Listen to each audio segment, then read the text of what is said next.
Cara komunitas fibrosis paru webinar hari ini dalam rangka Pulmonary Fibrosis Awareness Month. Jadi setiap bulan September biasa kita memperingati eh, bulan kesadaran tentang penyakit fibrosis paru. Nah, pada hari ini ada eh, materi yang akan disampaikan oleh Dr. Indana Eva dari Fakultas Kedokteran Universitas Mataram. Untuk mempersingkat waktu, pada moderator Dr. Muhammad Mirza kami persilakan.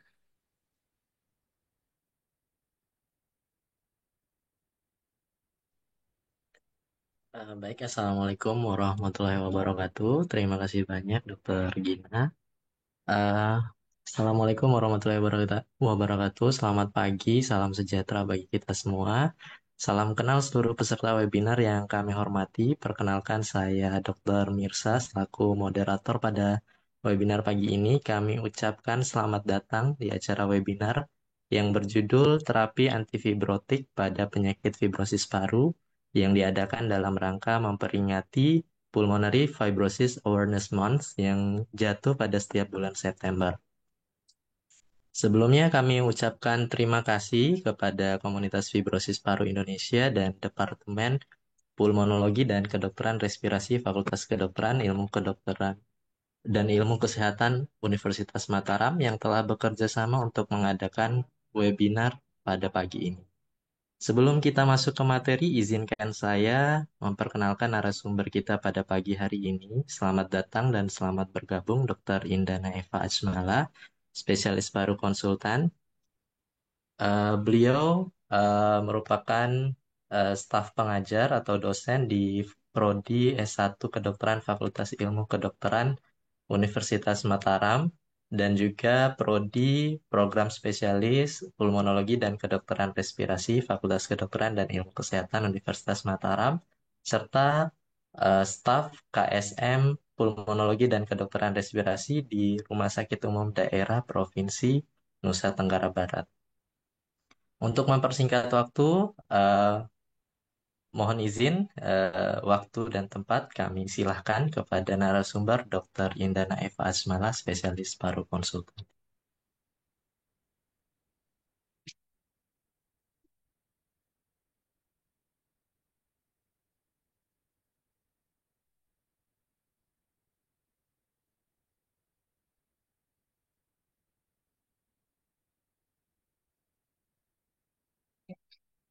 Assalamualaikum warahmatullahi wabarakatuh. Selamat siang, salam sejahtera buat kita semua.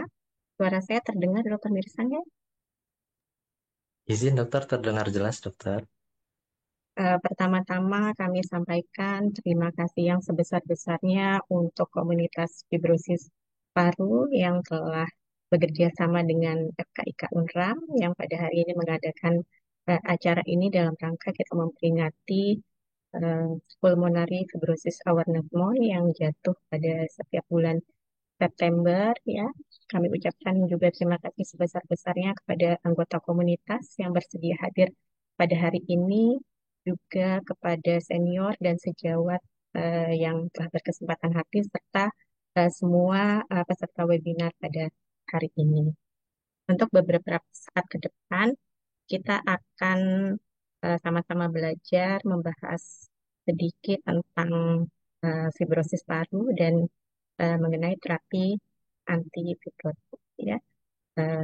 Saya kira dari komunitas juga sudah beberapa kali mengadakan acara seperti ini ya, yang mengenai sosialisasi, pengenalan mengenai apa itu fibrosis paru ya, yang hari ini merupakan kelanjutan dari acara-acara yang sebelumnya.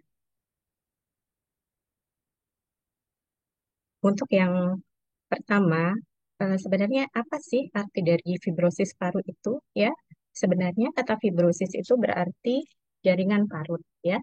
Jadi hal ini mirip dengan bekas luka yang terbentuk pada kulit akibat cedera lama atau pembedahan. Fibrosis paru itu merupakan suatu proses yang menyebabkan jaringan parut pada paru, di mana jaringan fibrotik menghalangi pergerakan oksigen dari dalam alveoli ke dalam aliran darah. Jadi kalau kita lihat di sini, fibrosis paru itu bukan hanya satu penyakit ya. Dia itu sebenarnya suatu keluarga yang terdiri dari lebih dari 200 penyakit paru yang semuanya itu tampak mirip satu dengan yang lainnya.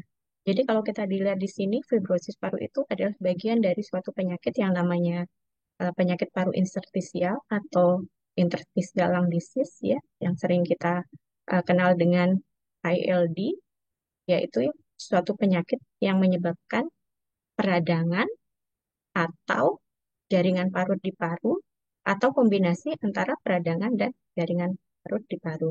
Jadi ILD itu ada yang peradangan aja, ada yang jaringan parut saja, ada juga yang kombinasi antara peradangan dan jaringan parut. Jika penyakit ILD itu eh, mencakup penyakit jaringan parut di paru, maka itulah yang kita sebut dengan fibrosis paru. Ini kalau kita lihat interstitial lung disease atau ILD itu, dia itu merupakan suatu penyakit yang terdiri dari berbagai penyakit, sangat-sangat banyak, lebih dari 200 penyakit. Jadi dia itu ada yang etiologinya diketahui, ya, dia bisa inorganic exposure, ya juga bisa exposure organik, bisa karena merokok, obat-obatan, bisa juga karena eh, penyakit jaringan konektif seperti rheumatoid arthritis, polymyositis, scleroderma, Sjogren syndrome, SLE, ya, seperti itu. Kemudian ada juga yang idiopatik. Idiopatik itu artinya penyebabnya itu tidak diketahui. Nah, ini yang banyak yang kita eh, kenal dengan penyakit paru eh, IPF ya, idiopatik eh, pulmonary fibrosis. Ini yang banyak. Dia itu merupakan suatu interstitial pneumonia yang tidak diketahui penyebabnya. Ada juga yang non IPF ya, terdiri dari NAS tadi, COP, flip, dan AIDS. Ini kita lihat, ini adalah eh, struktur paru di sebelah kiri ini adalah yang normal, ya, di mana eh, saluran nafas kita itu terdiri dari saluran nafas trakea masuk kemudian ke bronkus utama, kemudian masuk ke bronkus, cabang-cabang bronkusnya sampai ke bawah bronkiolus dan dia akan berakhir di alveoli, di mana alveoli ini eh, merupakan tempat pertukaran gas di mana nanti itu di dekatnya itu ada pembuluh darah atau kapiler. Kapiler di situ terjadi tempat pertukaran antara oksigen dan CO2 ya, seperti itu. Nah, pada fibrosis paru ya terjadi jaringan parut pada alveoli itu sehingga nanti akan mencegah atau mengganggu pertukaran oksigen dengan dengan pembuluh darah. Jadi ada gangguan pertukaran baik oksigen dan CO2 antara alveoli dengan pembuluh darah. Ini kita lihat di sebelah kiri ada paru-paru dengan alveoli yang normal, sedangkan yang di sebelah kanan ini terdapat alveoli ya yang tidak teratur dan abnormal. Kemudian di sekitarnya ini terdapat area jaringan parut yang luas. Ini yang kita kenal dengan fibrosis. Jadi fibrosis ini bisa terjadi karena ada kerusakan epitel alveolar dan penyumbahan luka yang tidak normal, sehingga di situ terbentuk suatu jaringan. Apa saja faktor risiko untuk terjadinya suatu fibrosis paru? Ya, faktor risikonya itu ada usia. Jadi fibrosis paru itu lebih mungkin terjadi pada kelompok usia menengah dan tua, sekitar 40 sampai 70 tahun. Kemudian jenis kelamin. Penyakit ini lebih mungkin menyerang pria daripada wanita. Kemudian merokok, pekerjaan tertentu, jadi bekerja di bidang yang terkait dengan pertambangan, pertanian, atau konstruksi itu akan meningkatkan faktor risiko terjadinya fibrosis paru. Ada juga obat-obatan dan eh, perawatan radiasi, jadi misalnya pada pasien-pasien yang mendapat radiasi karena suatu keganasan. Ya. Kemudian ada juga faktor genetik, memiliki riwayat keluarga fibrosis paru itu dapat meningkatkan kemungkinan terjadinya hal yang sama. Dan ada juga orang-orang dengan gangguan autoimun ya, misalnya sklerotis, sklerosis sistemik, RA, SLE itu menjadi suatu resiko.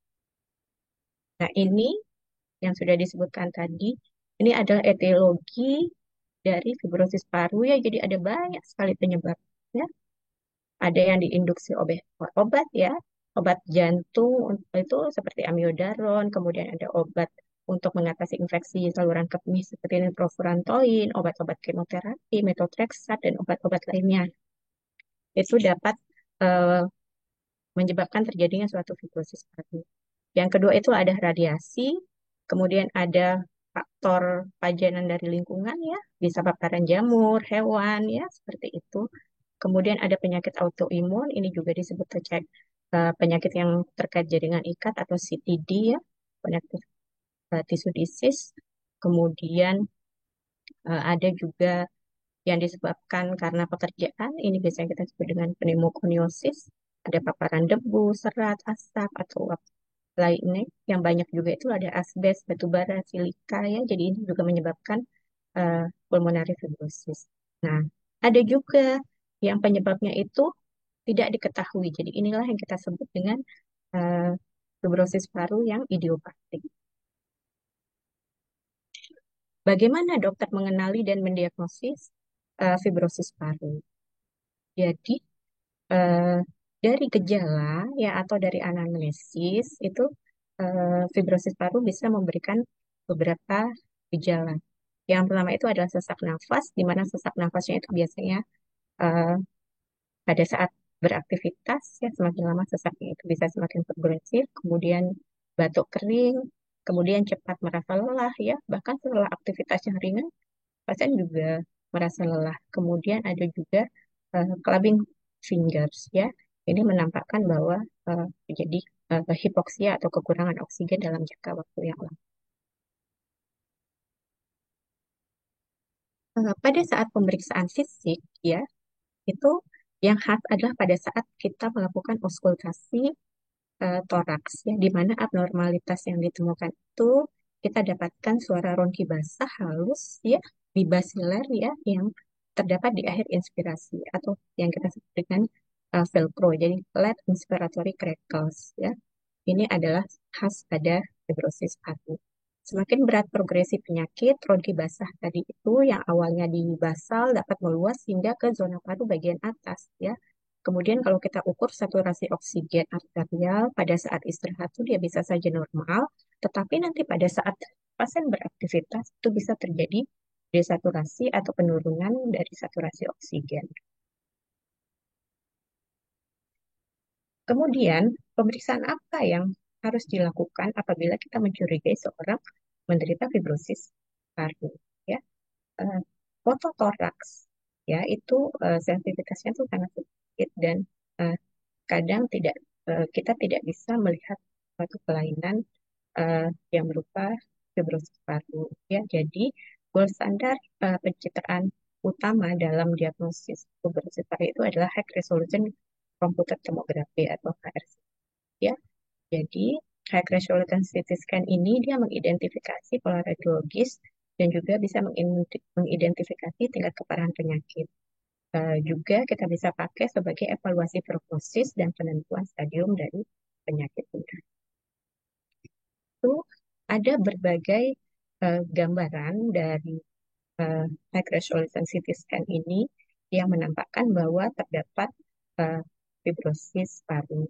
Jadi, salah satu gambaran dari adanya fibrosis paru itu adalah adanya pola retikulasi, kemudian ada kita temukan traction bronkiektasis atau bronkiolektasis ya. Kemudian uh, juga ini adalah ditemukan honeycombing ya. Kemudian ada pola yang khas yang kita sebut dengan UIP, Usual Interstitial Pneumonia. Ini biasanya pada pasien IPF dan bisa juga mungkin terdapat pada penyakit-penyakit yang lain seperti fibrosis HP, kemudian pada CTD itu, tapi yang utamanya itu pada IPF ya, itu ada gambaran honeycombing ya, dan predominansi dominalnya itu dia di basal dan di perifera, artinya dia subpleural.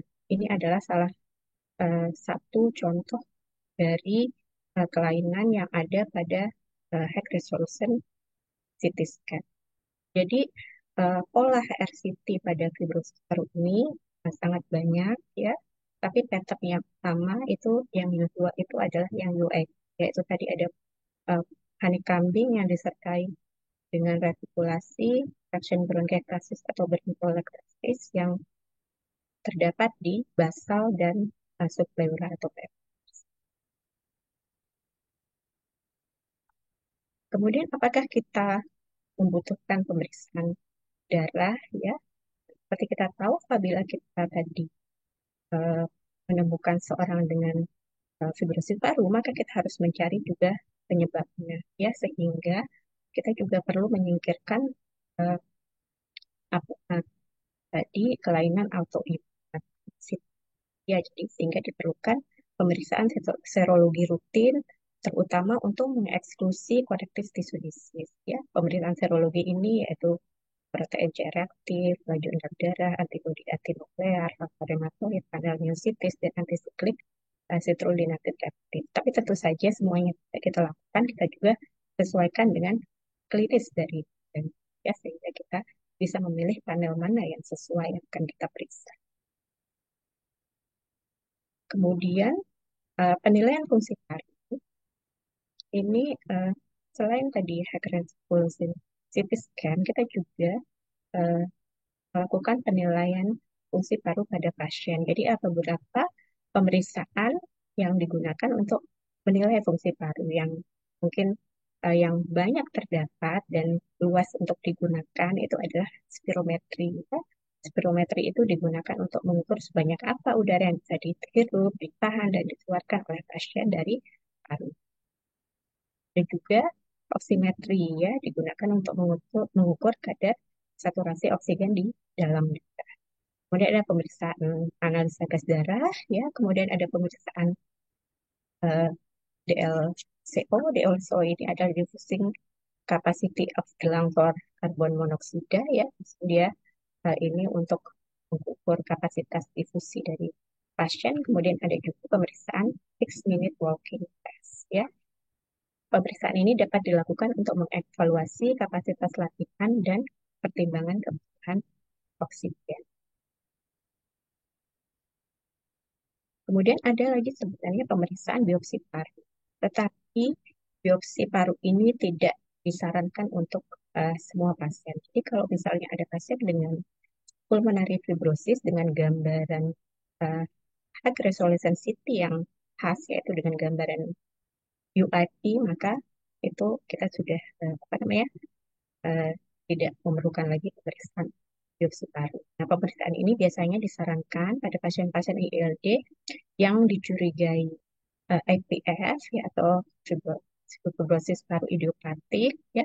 Tapi pola HRCT-nya itu tidak khas untuk IPF ya. Jadi polanya itu bisa yang probable atau indeterminate IPF atau malah diagnosis alternatif. Ya, baru kita lakukan biopsi paru. Biopsi paru ini ya, sebenarnya itu ada bronkoskopi, ada juga yang pembedahan atau surgery. Eh, Setelah seperti yang kita bahas tadi, ya eh, pada pasien-pasien fibrosis paru itu setelah kita anamnesis, melakukan pemeriksaan fisik dan penunjang, yaitu diagnosanya itu biasanya kita eh, agak sulit mendiagnosanya. Jadi kita membutuhkan suatu tim ya, multidisiplin tim ya untuk melakukan diagnosa terhadap ILD ini sehingga dapat menghasilkan suatu diagnosa yang spesifik atau dengan diagnosa banding ya. Jadi multidisiplin tim ini itu terdiri dari pulmonologis atau dokter paru, kemudian radiologis atau dokter radiologi, kemudian ada rheumatologis yaitu dokter penyakit dalam yang memang passionnya atau konsultan di bidang rheumatologi ya. Kemudian ada juga ahli patologi. Jadi tim multidisiplin ini nanti akan secara bersama untuk menentukan apa diagnosis dan kemudian kelanjutan pasien ini akan diterapkan. Ya, kita lanjut tata laksanaan ya. Jadi tata laksana dari pasien dengan fibrosis paru itu ada berbagai macam ya. Pertama itu ada terapi oksigen, ya kemudian ada rehabilitasi paru, kemudian obat-obat simptomatis atau obat yang dapat mengurangi gejala dari pasien, kemudian ada obat antifibrotik ya, dan ada transplantasi. Nah, pada kesempatan ini kita akan membahas bagaimana sih maksudnya obat antifibrotik pada fibrosis paru. Ya, jadi terapi farmakologi atau obat-obatan terbaru untuk eh, fibrosis paru yang idiopatik ya itu ada dua jenis ya, yaitu pirfenidone dan nintedanib ya. Jadi untuk memulai suatu terapi antifibrotik itu harus menjadi keputusan bersama antara pasien dan dokter yang merawat ya. Karena proses ini akan melibatkan suatu diskusi yang terperinci mengenai manfaat dan risiko terapi ya, dan juga pertimbangan-pertimbangan terkait biaya ya, karena memang obat ini juga biayanya tidak murah ya. Kemudian pilihan manajemen alternatif dan konsekuensi potensial jika pasien tidak di. Obat yang pertama itu adalah pirfenidone. Jadi, pirfenidone itu adalah suatu obat antifibrotik ya dan antiinflamasi yang telah disetujui untuk mengobati fibrosis paru idiopatik ya. Dalam suatu uji klinis, pirfenidone ini terbukti memperlambat perkembangan fibrosis paru idiopatik ringan hingga sedang. Pirfenidone ini memperlambat pembentukan jaringan paru di paru dengan mengganggu kemampuan sel untuk membuat jaringan. Obat ini adalah suatu molekul kecil piridin ya yang dimodifikasi dengan sifat antifibrotik, antiinflamasi serta antioksidan ya. Obat ini bekerja dengan menurunkan produksi kolagen, memperlambat proses fibrotik dengan menekan spin TGF beta dan menurunkan laju penurunan eh, FVC atau force vital capacity ya, kapasitas vital paksa. Nah, ini adalah cara kerja pirfenidone ya. Pada intinya nanti dia eh, memiliki sifat antifibrotik ya, dia menghambat profilasi dari fibroblast menurunkan TGF beta sehingga dapat mengurangi terjadinya fibrosis. Dia juga memiliki efek antioksidan dan juga efek anti-inflamasi. Ini adalah ada beberapa penelitian ya. Ada uji coba kapasitif fase 3 dan uji coba ASEN ya. Di dalam penelitian ini, pirfenidone itu menurunkan kemampuan rawat inap terkait pernapasan selama 1 tahun pengobatan.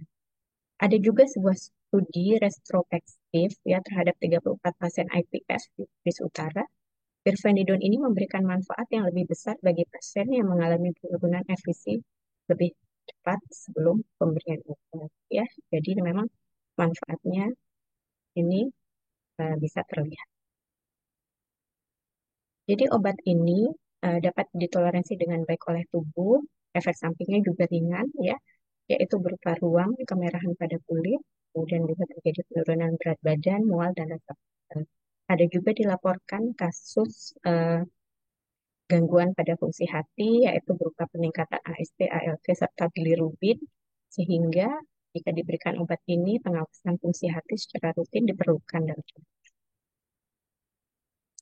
Kemudian obat yang berikutnya adalah nintedanib.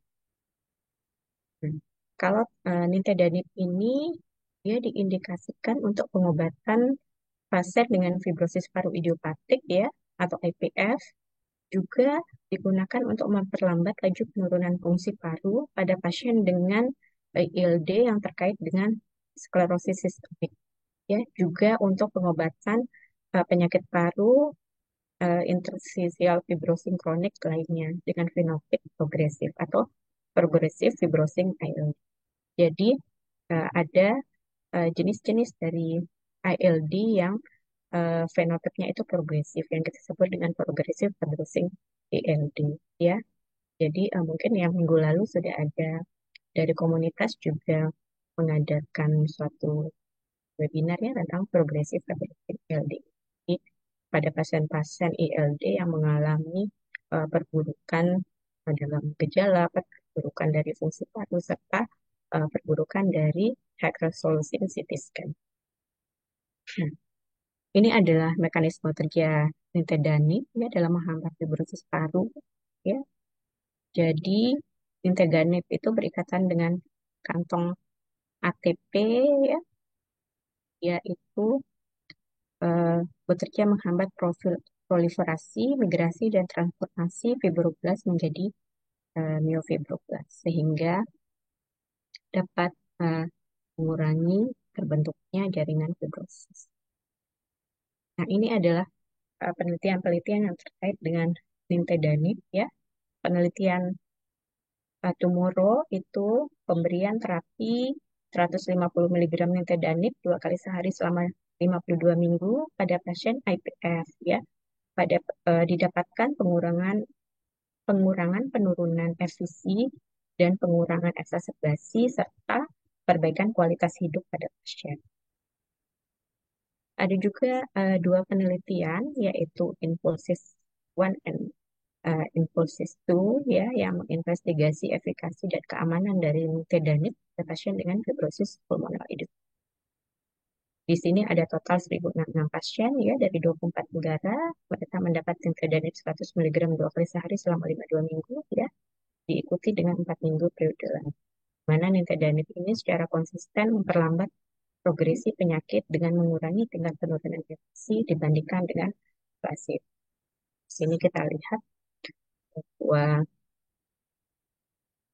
eh, pada dua penelitian tersebut ya, nintedanib itu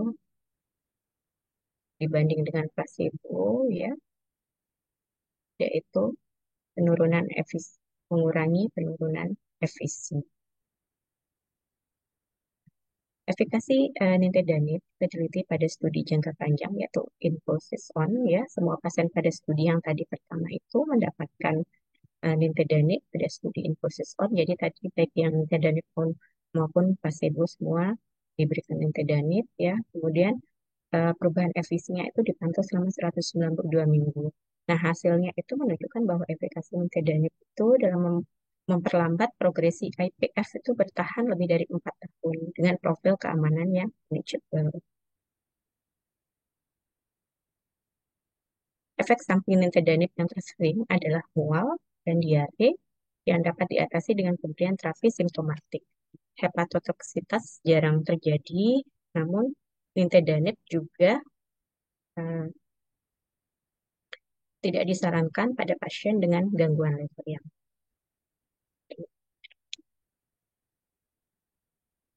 oke. Ini tidak bisa lanjut ke slide berikutnya, tapi slide berikutnya ini sudah terima kasih ya. Jadi eh, saya kira demikian yang bisa kami sampaikan. Untuk selanjutnya kita bisa lanjut dengan diskusi.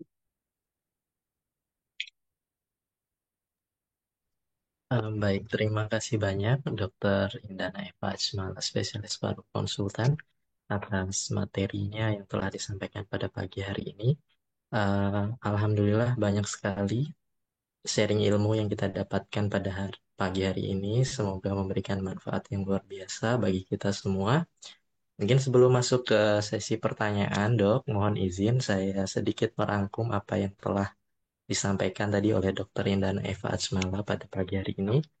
Yang mungkin pertama yang terkait dengan fibrosis paru yang merupakan proses yang menyebabkan jaringan parut di jaringan paru sehingga dapat menghalangi pergerakan oksigen dari dalam alveoli ke dalam aliran darah.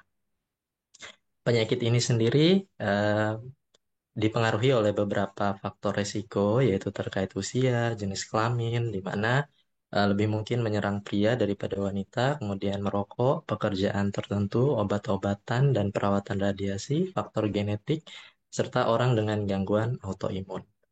Untuk gejalanya sendiri biasanya berupa sesak napas, batuk kering, merasa mudah lelah, bahkan setelah aktivitas ringan dan juga nampak jari tabuh atau clubbing finger.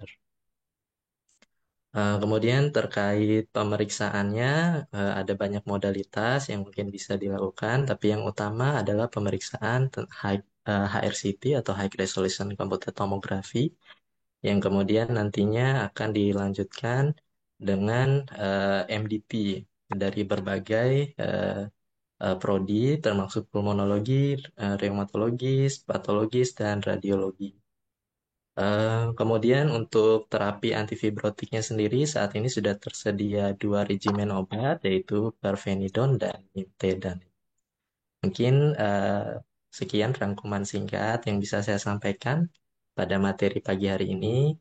Nah, untuk selanjutnya mari kita lanjutkan ke sesi tanya jawab atau sesi diskusi. Mohon izin dokter, ini dari chat sudah ada dua pertanyaan dari mohon maaf namanya eh, Lili. Ya, mungkin bisa memperkenalkan diri lebih lengkap.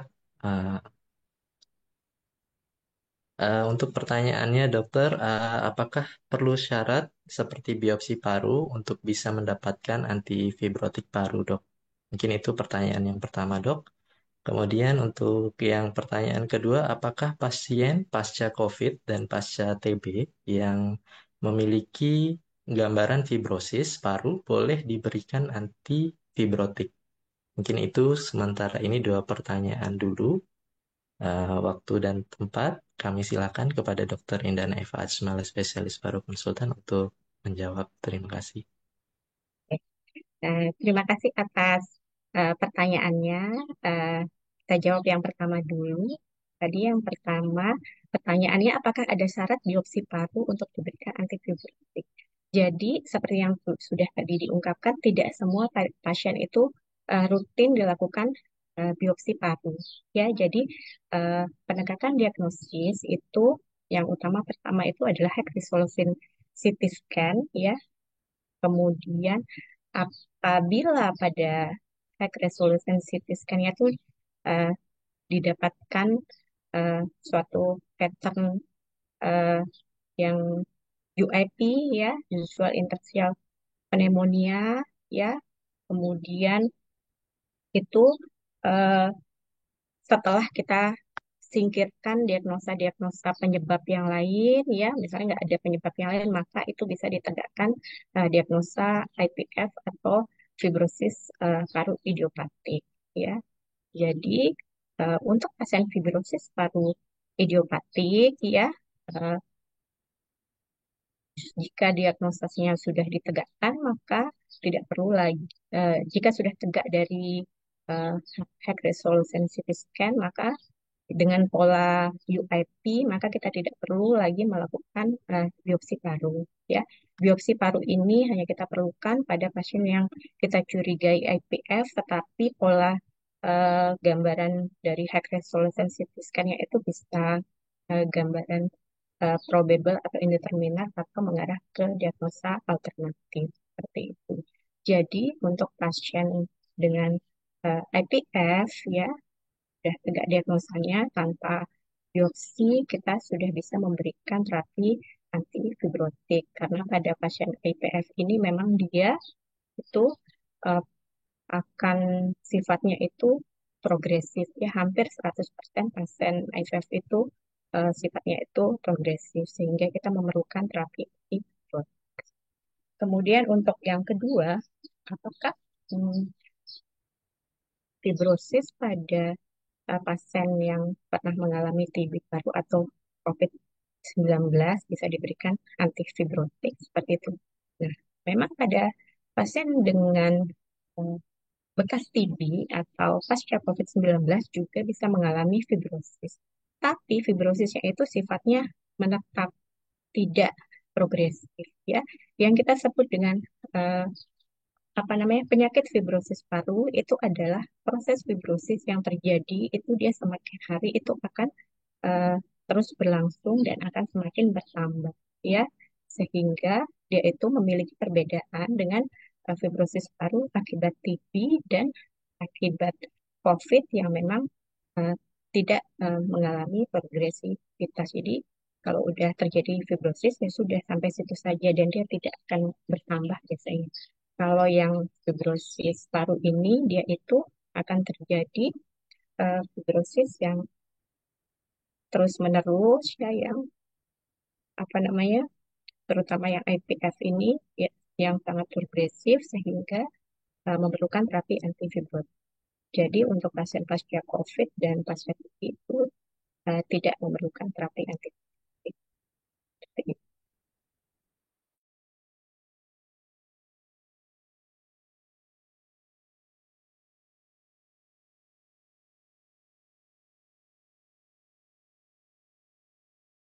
Terima kasih banyak atas jawabannya, Dr. Indana Eva Ajmala, spesialis paru konsultan. Mungkin kepada penanya, Dr. Lili atau Bu Lili, apakah sudah jelas? Baik dok, ini ada pertanyaan lagi di kolom chat dari Muhammad Teguh Hardinata, dokter. Ada dua pertanyaan, dok. Eh, untuk pertanyaan pertama, kenapa pada laki-laki lebih beresiko terjadinya fibrosis daripada perempuan, dok? Kemudian untuk pertanyaan kedua, bisakah fibrosis tegak hanya dari klinisnya saja tanpa HRCT jika di tempat praktek atau di tempat kita tidak ada HRCT atau pemeriksaan yang lainnya? Mungkin demikian pertanyaannya, Dokter Eva. Waktu dan tempat kami silakan, Dokter. Oke, terima kasih untuk pertanyaan yang pertama, kenapa laki-laki itu memiliki faktor risiko yang lebih eh, besar daripada perempuan ya. Ya kalau kenapa itu eh, untuk lebih jelasnya itu ya eh, belum jelas juga dia kenapa laki-laki ya lebih dari perempuan, tapi dari penelitian-penelitian itu memang apa namanya insiden terjadinya eh, IPF ini pada laki-laki itu lebih ditemukan tuh lebih tinggi. Mungkin terkait dengan paparan ya, mungkin laki-laki lebih merokok, kemudian paparan dari tempat kerja yang mungkin laki-laki banyak kerja di pertambangan, kemudian di tempat yang eh, memiliki paparan untuk terjadinya fibrosis paru seperti itu. Kalau untuk mengenai gen dan sebagainya, saya belum membaca sampai ke situ ya kenapa laki-laki itu lebih banyak dari perempuan. Tapi malah dari penelitian juga kalau yang perempuan malah perempuan itu dia lebih survive ya kalau dia menderita IPF daripada laki-laki. Kemudian eh, pertanyaan selanjutnya, apakah bisa kita mendiagnosa fibrosis paru itu hanya dari fototorak ya, tidak dengan high resolution CT scan. Seperti yang telah kita sebutkan tadi, fibrosis paru itu bukan merupakan satu diagnosa atau satu penyakit, tapi dia itu merupakan bagian dari suatu penyakit ILD dengan diagnosa yang sangat banyak dan beragam, ya seperti itu. Eh, jadi eh, dengan fototorak saja tidak cukup. Jadi kita harus dengan high resolution CT scan itu adalah uh, full standar pencitraannya. Itu pun setelah kita melakukan uh, high resolution CT scan, kita juga harus mengumpulkan data-data yang lainnya untuk menentukan etiologi atau penyebab dari uh, fibrosis paru tersebut ya. Jadi untuk mendiagnosanya itu kita uh, apa namanya suatu gabungan dari uh, gejala klinis ya, kemudian pattern dari radiologis ya, serta etiologi dari uh, pasien tersebut.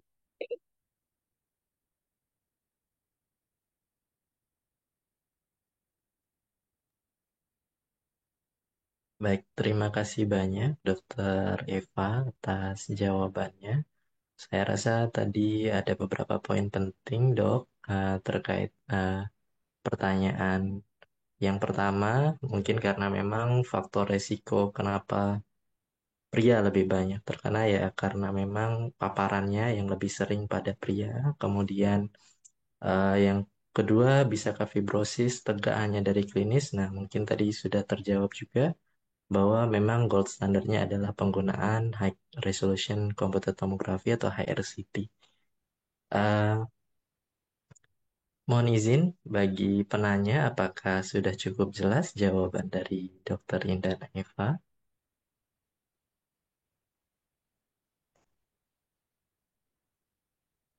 Terima kasih sebelumnya bagi para penanya. Mohon izin saya lanjutkan ke pertanyaan berikutnya, dokter.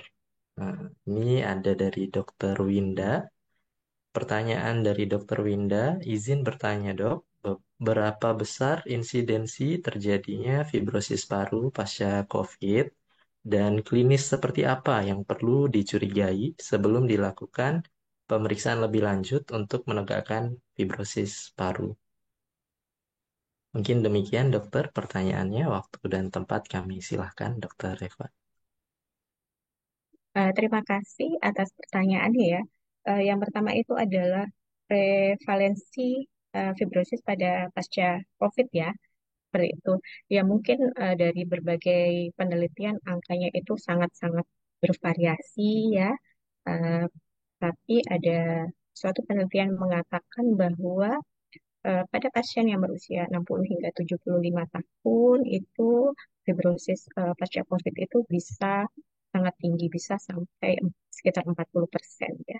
Ada 13 dari 30 orang yang menderita fibrosis paru. Jadi cukup tinggi angka fibrosis paru pasca COVID. Seperti itu. Tapi tentu saja penelitian-penelitian itu juga angka-angkanya sangat bervariasi. Ya. Kemudian untuk pertanyaan berikutnya, kapan kita mencurigai suatu pasien menderita eh, fibrosis paru? Ya, jadi eh, fibrosis paru kita curigai tadi dari memang gejalanya itu ya hampir sama dengan beberapa penyakit paru yang lainnya ya. Eh, Ya bisa sesak nafas, ya sesak nafasnya ini terutama pada saat dia beraktivitas, kemudian ada batuk kering ya, kemudian ada pasien yang merasa cepat lelah ya, kemudian ada penurunan berat badan, kemudian bisa kita temukan clapping finger pada eh, tahap lanjut ya seperti itu. Kemudian eh,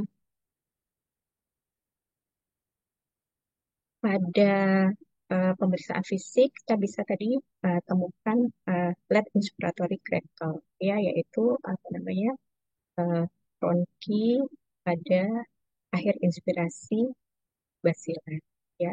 Tentu kita juga pada saat kita mencurigai terjadi fibrosis paru, tentu kita juga harus menyingkirkan diagnosa-diagnosa banding yang lainnya karena memang penyakit paru kan terdiri dari eh, berbagai hal ya. Kemudian kalau ada juga pasien-pasien dengan CTD atau autoimun, ya misalnya pasien dengan RA, kemudian pasien dengan SLE, ya sklerosis sistemik, ya apabila dia mengalami keluhan di paru juga kita bisa mencurigai dia terjadi paru sehingga kita perlu melakukan eh, high resolution CT scan pada pasien tersebut.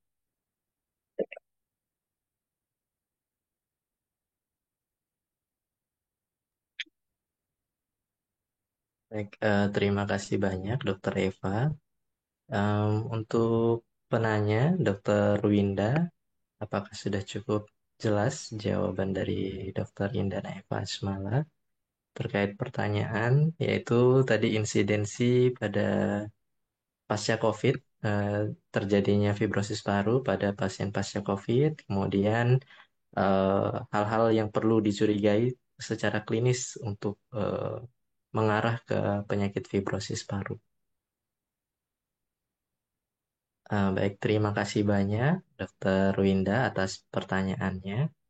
Mohon izin, Dokter Eva, ini ada satu lagi dokter Oh iya ya. pertanyaan dari Bu Lili lagi. Ya, beliau menambahkan pertanyaan dari teman yang autoimun, dok.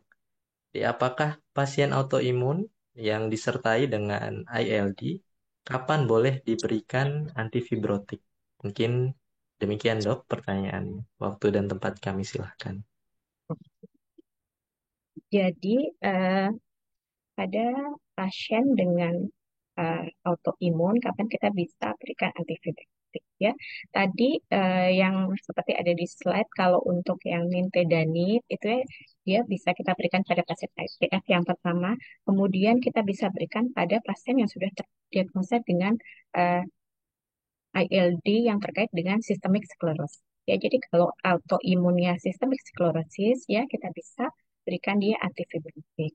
Kemudian bagaimana dengan penyakit autoimun yang lainnya? Kita berikan dia antifibrotik apabila jenis eh, penyakit ILD tersebut termasuk dalam kriteria penyakit paru yang eh, progresif pulmonary fibrosis ya. Jadi kalau dia eh, ILD karena CTD-nya itu termasuk dalam kriteria PPF atau progresif pulmonary fibrosis, maka kita bisa berikan dia terapi antifibrotik. Kapan kita mengatakan bahwa pasien ini PPF atau progresif pulmonary fibrosis itu apabila pasiennya itu terjadi dalam 1 tahun ini terjadi perburukan dalam gejalanya, kemudian terjadi penurunan dari fungsi parunya, yaitu penurunan efisi, penurunan DLCO, ya. Kemudian dalam satu terakhir juga terjadi pada evaluasi high resolution CT scan itu juga terjadi penambahan retikulasi, penambahan hanikambin atau terjadi eh, penambahan traksin bronkiektasis ya seperti itu. Itu ada kriterianya untuk PPF ya. Jadi kalau misalnya penyakit ILD yang disebabkan autoimunnya itu termasuk PPF, maka kita bisa memberikan antifibrotik. Karena ada beberapa penyakit autoimun seperti RA, ya, miositis, vaskulitis, SLE juga dia bisa berkembang menjadi PPF ya, seperti itu.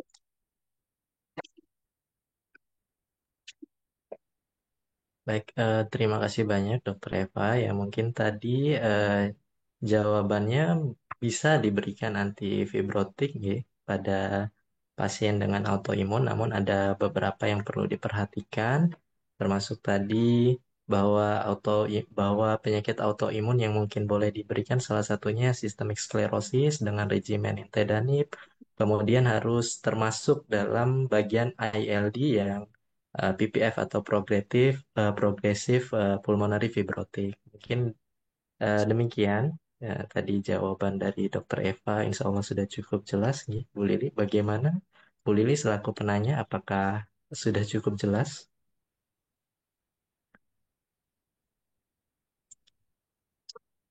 Baik, dokter mohon izin. Masih ada lagi dokter dua pertanyaan lagi, Dokter Eva, pada pagi Iya, hari iya. ini menjelang siang. Nah, ini ada dari eh, peserta atas nama Haposan Simatupang. Pertanyaannya dok, izin dokter mau bertanya, apakah ada pengaruh gaya hidup terhadap efektivitas antifibrotik paru? Terima kasih dokter. Kemudian yang pertanyaan kedua dari peserta atas nama Tommy, izin bertanya dok, bagaimana pengobatan antifibrotik paru dapat mempengaruhi kualitas hidup pasien? Mungkin itu dua pertanyaan dari peserta Haposan Simatupang dan peserta Tommy. Waktu dan tempat kami silahkan dok. Eh, Terima kasih atas pertanyaannya Bapak Hasan Simatupangge. Pertanyaannya, apakah pengaruh gaya hidup itu bisa mempengaruhi efektivitas dari terapi dari antifibrotik ya? Eh, jadi sebenarnya gaya hidup itu sangat banyak ya. Jadi gaya hidup yang seperti apa?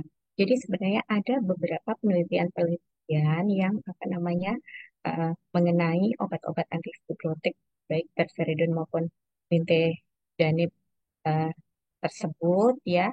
Penelitian itu mengenai efikasi dari obatnya, kemudian bagaimana apa namanya efek samping dari pengobatannya ya seperti itu dan bagaimana manfaatnya untuk kualitas hidup pasien. Jadi sampai saat ini saya belum membaca ada penelitian yang eh, apa namanya membahas mengenai gaya hidup terhadap efektivitas obat anti fibrotik ya seperti itu. Kemudian hmm, yang berikutnya, apakah antifibrotik dapat mempengaruhi kualitas hidup pasien? Dari penelitian-penelitian yang sudah dilakukan, ya memang obat ini dia itu apa namanya dapat mempengaruhi kualitas hidup pasien. Jadi dengan pemberian antifibrotik ini pada pasien-pasien itu akan apa namanya eh, memperlambat ya progresivitas dari eh, fibrosisnya. Kemudian karena progresivitasnya itu melambat, jadi mungkin fungsi parunya itu akan eh, penurunannya itu akan berkurang ya penurunannya sehingga hal tersebut tentu akan mempengaruhi kualitas hidup dari pasien, bagaimana pasien melakukan aktivitasnya sehari-hari. Kemudian selanjutnya pertanyaan berikutnya nih dari Reska Tama, jika sudah tegak diagnosanya pasien IPF, sedangkan akses antifibrosis belum tercover, pilihan terapi apa yang akan kepada eh, pasien ya? Nah ini ya memang yang menjadi permasalahan dari antifibrotik ini, pertama itu memang dari segi biaya antifibrotik ini tergolong tidak murah ya relatif mahal, kemudian dia sampai saat ini belum tercover dengan BPJS ya. Apabila apa namanya eh, pasien tidak memiliki akses untuk antifibrotik ya karena dia belum tercover oleh asuransi BPJS ya, maka kita tetap melakukan terapi-terapi yang lainnya seperti yang tadi terapi untuk apa namanya fibrosis paru ini dia itu pertama ada meliputi oksigenasi, kemudian rehabilitasi paru, kemudian terapi obat-obatan simptomatis untuk mengatasi gejalanya, ya seperti itu. Kemudian tergantung lagi apa jenis dari eh, fibrosis parunya kan seperti tadi fibrosis paru itu macam-macam penyakit itu banyak tergantung jenis dari fibrosis dan gejala klinis pasien. Jadi obat yang bisa diberikan itu berbeda antara satu pasien dengan pasien yang lainnya. Misalnya pada pasien-pasien dengan autoimun ya itu tergantung juga jenis autoimun apa kita bisa berikan apa namanya obat-obatan imunomodulator atau imunosupresan ya misalnya MMF ya kemudian siklofosfamid seperti itu. Saya kira itu dari saya, Dokter. Baik, terima kasih banyak Dokter Indana Eva Ajmala atas pertanyaannya. Saya rasa sudah cukup jelas dan sangat jelas rasanya jawaban dari Dokter Eva. Eh, Alhamdulillah pada pagi hari ini banyak pertanyaan ya dok yang menarik dan Alhamdulillah materi yang disampaikan pada pagi hari ini insya Allah memberikan banyak manfaat dan banyak ilmu baru tentunya karena mengingat fibrosis paru sendiri merupakan penyakit yang memang baru, tergolong baru, eh, yang bagi awam mungkin baru juga didengar dok, penyakit fibrosis paru tersebut dan juga terapinya yang merupakan antifibrotik. Eh, Mungkin waktu dan tempat bagi para peserta sekalian pada webinar pagi hari ini yang mungkin ingin kembali mengajukan pertanyaan, silakan. Atau mungkin eh, pengalaman, sharing pengalamannya terkait penyakit fibrosis paru ini dan terapi antifibrotik.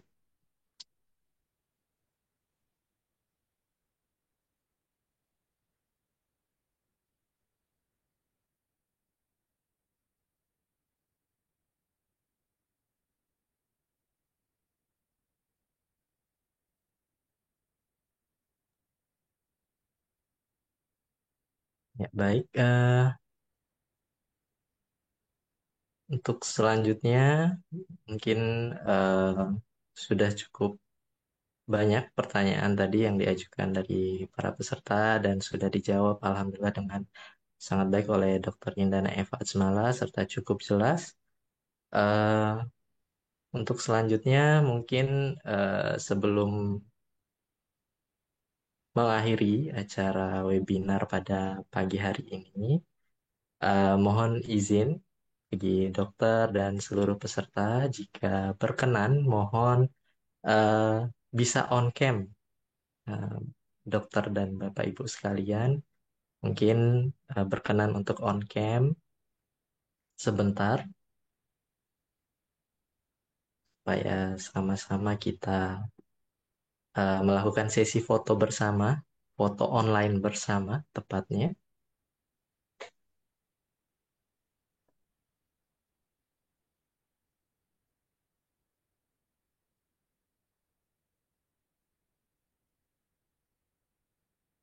Ya, mungkin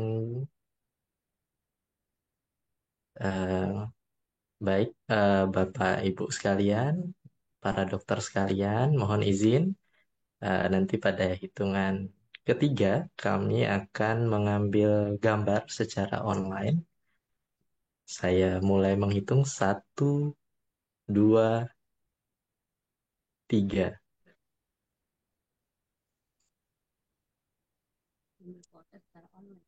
Baik, terima kasih banyak para peserta webinar pada pagi hari ini.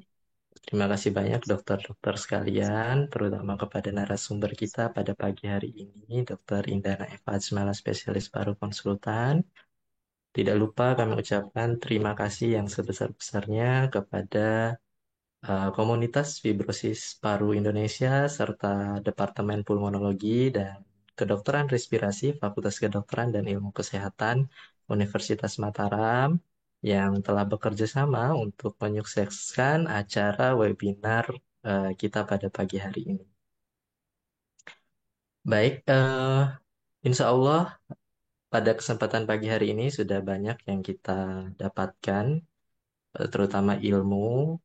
Semoga bermanfaat bagi kita semua.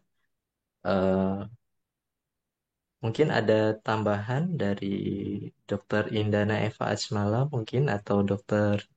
Gina Amanda. Ya, Silakan, dokter. terima kasih Dokter Mirza. Terima kasih Dokter Eva Indana Eva dan juga Dokter Mirza atas kesediaannya pada pagi hari ini untuk mengadakan webinar dengan topik antifibrotik. Memang di Indonesia sampai saat ini bahkan info terbarunya untuk obat ini masih belum tercover oleh BPJS sehingga banyak pasien perlu mengeluarkan duit sendiri dan itu tidak banyak untuk jika dia butuh antifibrotik. Ini memang masih suatu PR besar bagi kita, baik dokter paru ataupun juga mungkin dari komunitas dan juga pemerintah. Mungkin dengan lebih banyak memberikan informasi atau sharing tentang penyakit fibrosis paru itu akan bisa membantu meningkatkan kesadaran kita eh, awal ataupun publik mengenai dan apa terapi yang tepat bagi pasien tersebut sehingga mungkin ke depannya kita juga akan lebih baik dalam penanganan pasien fibrosis paru. Dan mudah-mudahan ke depannya dok bisa tetap ada kerjasama seperti ini. Jadi ada webinar antara Komunitas Fibrosis Paru dengan Departemen Pulmonologi Fakultas Kedokteran UNRAM. Dan kita tunggu mungkin untuk sesi-sesi berikutnya. Terima kasih dokter atas bantuannya. Ya, terima kasih juga Dokter Dina Terima kasih banyak. pada komunitas fibrosis paru.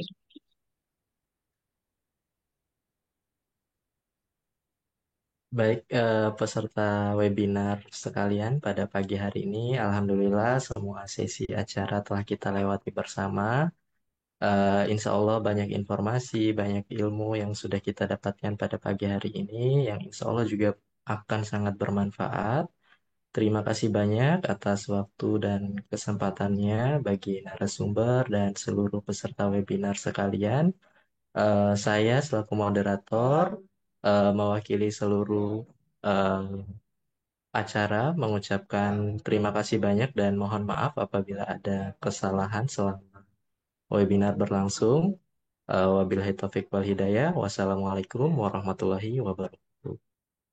Waalaikumsalam warahmatullahi wabarakatuh. Terima kasih, Dok. Ya dok, sama-sama. Terima kasih juga. Izin live ya dok. Iya, makasih, Dok. Ya.